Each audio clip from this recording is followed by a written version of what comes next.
Munich. September 1972. The world was watching a celebration of human unity. But within hours, it became a global broadcast of pure terror. 11 Israeli athletes were murdered and a nation's heart was shattered. But what happened next wasn't just a war of soldiers.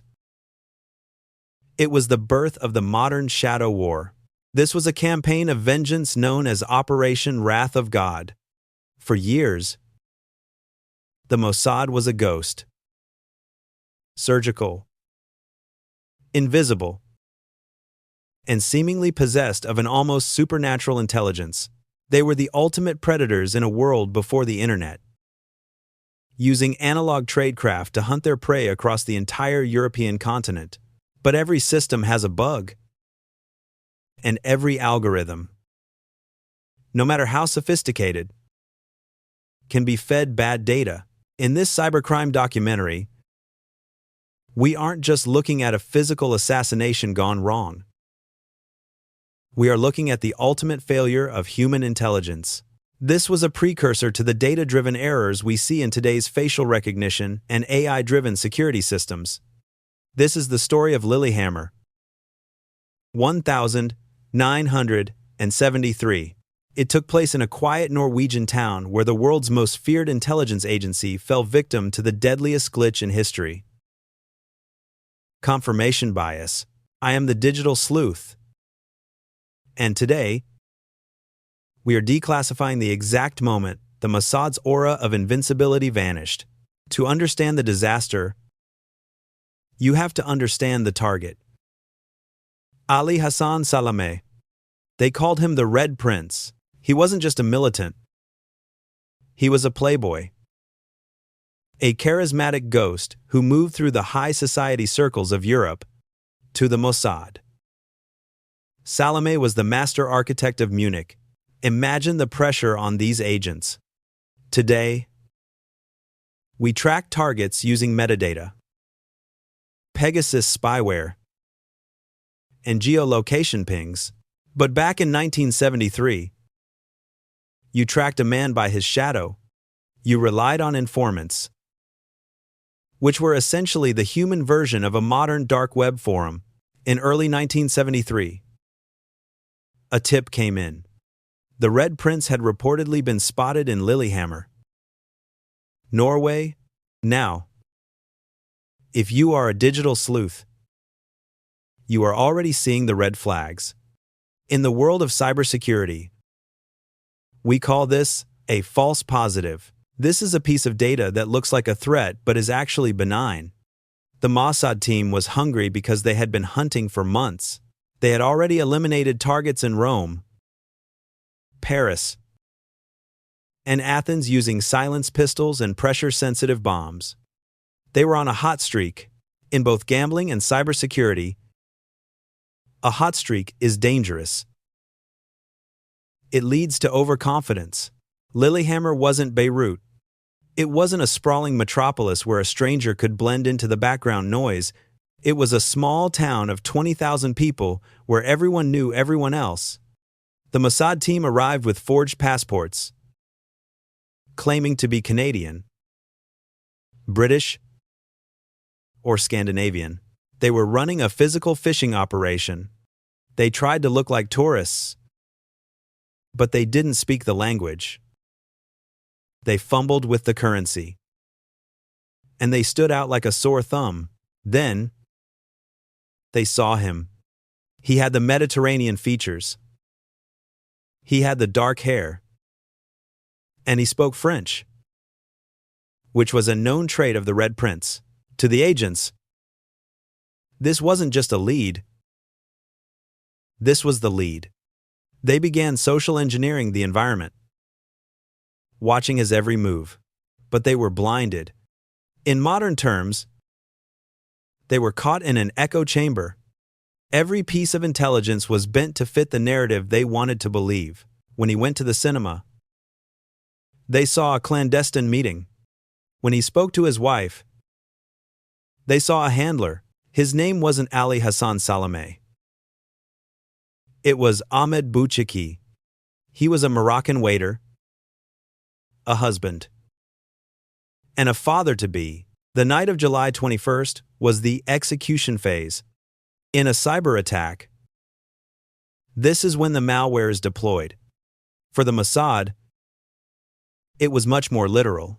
As Bouchaki and his pregnant wife walked home from a movie, a car slowed down. Two shooters stepped out. They didn't ask for identification. They didn't verify the IP address. They simply opened fire. Bouchaki fell. The malware had been delivered. But as the shooters sped off, the system didn't reset. It crashed. You see, the Mossad assumed Lilyhammer would react like a war zone. They assumed people would dive for cover and the police would be slow to respond. They were wrong. This was an orderly, high-trust society. Within minutes, the Norwegian police had a license plate number. Within hours, they had descriptions of the tourists who didn't fit in. This is where we see the physical equivalent of a digital breadcrumb trail. The agents left behind a mess. They used a rental car registered in their own fake names, and they stayed in safe houses that were easily identified. When the Norwegian police moved in, they didn't find the Red Prince. They found 6 Mossad agents under interrogation. The encryption broke. The agents' stories didn't hold up, and their forged certificates, their passports, were exposed. For the first time in history, the Mossad's internal source code was laid bare in a public courtroom. This was the ultimate data breach. The world saw the names, the faces, and the techniques of the world's most secretive agency. And the worst part? The Red Prince wasn't even in Norway. He was likely laughing in Beirut, watching the Mossad burn their own reputation to the ground. You might be wondering, Sleuth, this happened in 1973. What does this have to do with cybersecurity today? The answer is everything. The Lilyhammer disaster is the perfect case study in information integrity. Whether you are a Mossad agent in 1973 or a system admin today, you are only as good as your data. Today, we see digital Lilyhammers every single day. Take facial recognition errors, where AI systems misidentify innocent people because the training data is biased. Or look at financial fraud. People receive a wailing email from their CEO and, under the pressure to act, just like those Mossad agents, they send millions of dollars to a scammer without verifying the source. The Mossad agents suffered from targeting obsession. They wanted the win so badly they ignored the noise. In the world of cybercrime, this is how people get hacked. They are so focused on a deal or an urgent update that they ignore the misspelled URL or the strange sender address. This isn't just history. It is a warning about how our desire for a specific result can blind us to the truth sitting right in front of us. So, how do we prevent our own Lilyhammer moments? Whether it is protecting your identity from a dark web leak or securing your business from a phishing attack, the principles of the Digital Sleuth remain the same. Number 1. Zero Trust Architecture. In 1973, the Mossad trusted their one informant. In 2025, you should trust no one. Never assume an email, a text, or a DM is who it says it is. Always verify out of band. Number 2. Beware of confirmation bias. Scammers love to tell you what you want to hear. Like you won the lottery, or your package is waiting. Your brain wants it to be true, so it ignores the red flags. Take a breath and look for the digital standouts, the strange grammar or the odd timing. Number 3. Multi-factor authentication. The Mossad only had one factor of identification. He looks like the guy.